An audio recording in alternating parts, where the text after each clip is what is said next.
윤석열은 토요일에 서울 고검에 나갔을 때, 특검에 나갔을 때 오전 10시 14분부터 조사를 받았는데요. 박창환 총경이 먼저 수사를 한 거 아니겠습니까? 오전까지 수사를 잘 받았어요. 그런데 점심 먹고 나서 오후부터 박창환한테는 수사를 받을 수 없다, 이렇게 나왔던 것입니다. 그러니까 경찰한테는 받을 수 없다, 이렇게 나온 거예요. 저 왜 이럴까? 오전까지는 잘 받았는데. 이와 관련한 이병철 변호사의 분석이 있습니다. 2시간 동안은 받았단 말이죠, 조사를 박창환 총경한테. 근데 점심 먹고 와서 시비를 거는 것은, 이것은 뭐 경찰이 조사해서는 안 된다, 이런 차원으로 지금 얘기하고 있지만 그 자체로도 얼마나 궁박한 주장입니까? 윤석열은 박 총경의 조사 질문이 너무나 탄탄해서 빠져나갈 수 없을 정도로 확실한 물증을 제시하면서 압박했기 때문에 여기서 계속 조사받다가는 그게 다 조서에 기록될 것이고, 판사가 보면 이 사람은 100%구만 하면서 구속영장을 밟는 절차를 오케이 할 수도 있다, 이렇게 본 것이란 얘기입니다. 실제로 아까도 말씀드렸습니다마는 윤석열은 조서에 서명 날인을 하지 않았습니다. 이 사건과 관련한 조서에 서명 날인을 하지 않았습니다. 서명 날인을 한 순간 내가 이 말 한 거 맞아요 라고 시인하는 꼴이 되기 때문입니다. 자, 이 사건 여러분 아시는 대로 지난 1월 공수처가 경찰과 함께 윤석열 체포영장 집행에 나선 거 아니겠습니까? 그때 윤석열이 지시해서 김성훈 등 경호처 책임자가 체포 집행을 못하게 막았어요. 공무집행 방해하도록 한 것이죠. 아니, 내란범인데 자신에 대한 체포를 막아? 그것도 부당한 명령으로? 직권남용이지요. 정말 큰 죄입니다. 이걸 인정하는 순간 윤석열은 열대야와 함께 7월 여름에 감옥에 들어가서 죽을 때까지 있어야 할 상황입니다. 하루라도 더 늦추는 것이 윤석열에게는 이익이지요. 근본적인 해결책은 아니지만 말입니다. 어떻게 날 경찰이 조사할 수 있는가? 뭐 겉으로는 이렇게 얘기하지만은 흔들릴 수 없는 증거를 박 총경이 제시하다 보니까, 와, 이대로 순순히 응했다가는 큰일 나겠구나, 여기서 조사를 멈춰야겠다라고 해서 말도 안 되는 논리로 수사 거부를 하게 된 것이죠. 여기서 잠시 김의겸 전 의원의 페이스북 글을 인용하겠습니다. 3대 특검법에 특검 후보군이 추려졌다고 하는데요. 10명이 넘는다는데 그 가운데 조은석 전 감사위원의 이름도 나온다, 이렇게 시작하는 글입니다. 김의겸 전 의원의 글입니다. 김의겸 전 의원, 청와대 대변인도 지냈지만 그 이전에 한겨레 때 박근혜 최순실 국정농단을 세상에 알린 기자지요. 자, 그분의 글입니다. 조은석이 꼭 특검이 됐으면 하는 마음으로 오래전 일을 하나 공개한다. 박근혜 탄핵을 이끌어낸 최순실 국정농단 사건의 취재 과정에서 당시 검사 조은석이 한 역할이다. 한마디로 조은석이 없었다면 박근혜 탄핵도 없었을 것이다. 그 시작은 TV조선 이진동 부장, 이분이 지금 뉴스버스 대표지요. 이진동 부장이다. 이진동은 일찌감치 최순실의 실체를 파악하고 차곡차곡 취재를 해나갔다. 최순실의 의상실 CCTV 영상도 확보했다. 하지만 법적인 문제가 걱정됐다. 그래서 평소 친분이 있던 검사 조은석에게 상의를 했다. 자연스럽게 조은석도 최순실 사건에 대해서 알게 됐다. 하지만 TV조선에서는 최순실의 최자도 꺼내지 못한 채 보도가 막혀버렸다. 청와대에서 압박이 들어오자 조선일보가 두 손을 들어버린 것이다. 회사는 이진동의 발과 입을 묶어버렸다. 자칫 한여름 아이스크림처럼 진실이 녹아서 흘러내릴 위기였다. 때마침 한겨레 기자 김의겸이 조은석과 통화를 하게 됐다. 2016년 8월 19일이었다. 조은석은 이때 결정적인 내용들을 김의겸에게 귀띔해 주었다. 재벌들 팔을 비틀어 미르재단, K스포츠재단을 만든 것이 청와대다. 그리고 배후에 최순실이 있다. 그의 천기누설에 화들짝 놀라 한겨레는 바로 특별 취재팀을 꾸려서 취재에 나섰다. 그 과정에서 조은석은 말없이 뒤에서 조언을 해주었다.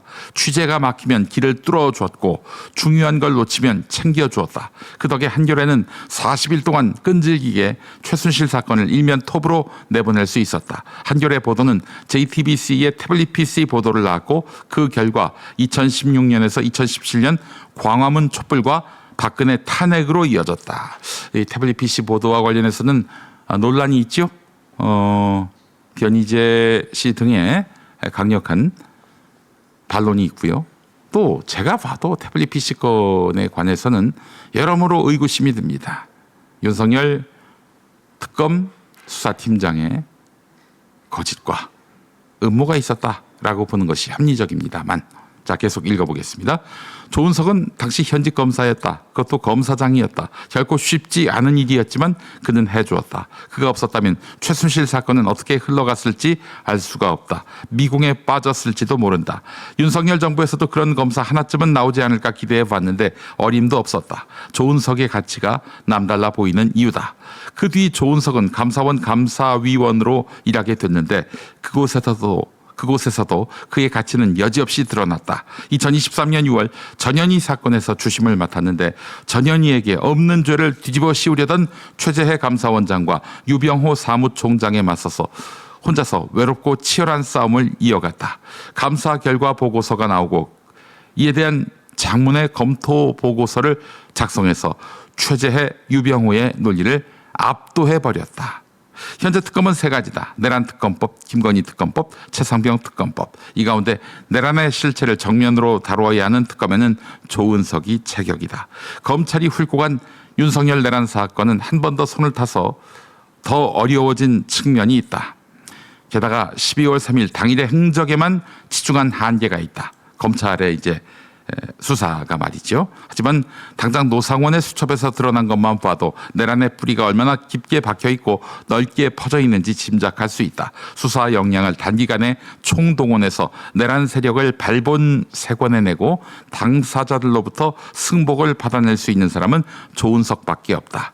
현직 검사로서 그의 수사 역량은 당대 최고의 검사였다. 누구처럼 입만 가지고 조선 제1검 임내 행세를 하는 것이 아니라 조은석은 소리 없이 베어버리는 진짜 조선 제1검이었다.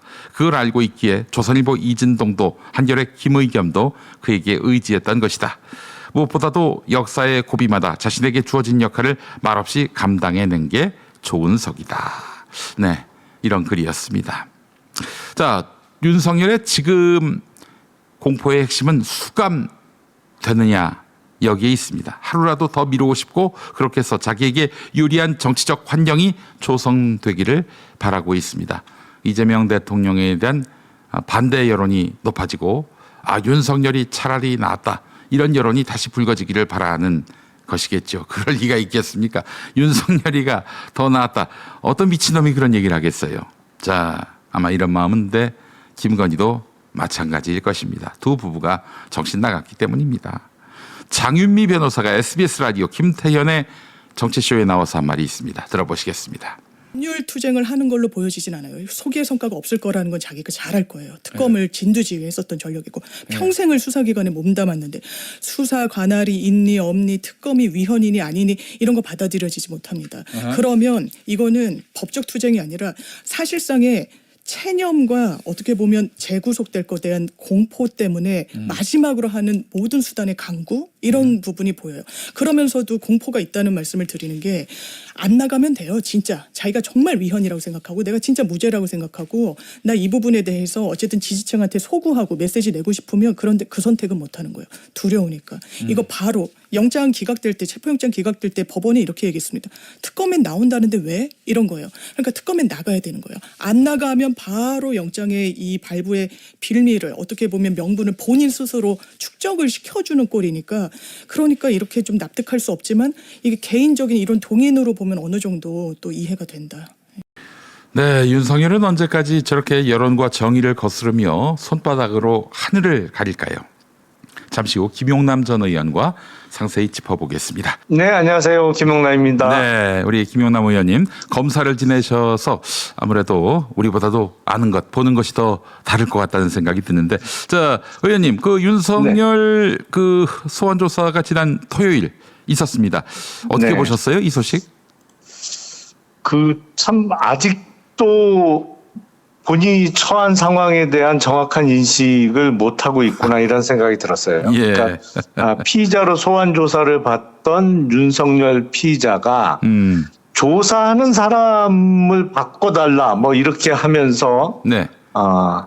뭐 점심 먹으러 나와서는 안 들어간 거잖아요. 예, 오후에. 그렇죠. 예. 뭐 실랑이를 하다가 가까스로 들어가서 조사를 받고 또 조서에 서명 날인을 거부하고 나왔는데 네.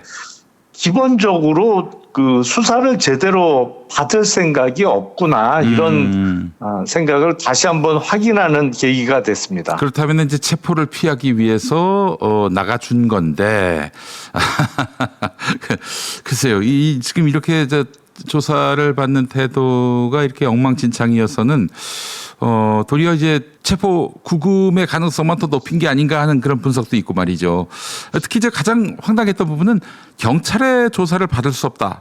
이러면서 고의로 조사를 회피했는데요. 왜 이랬다고 보십니까?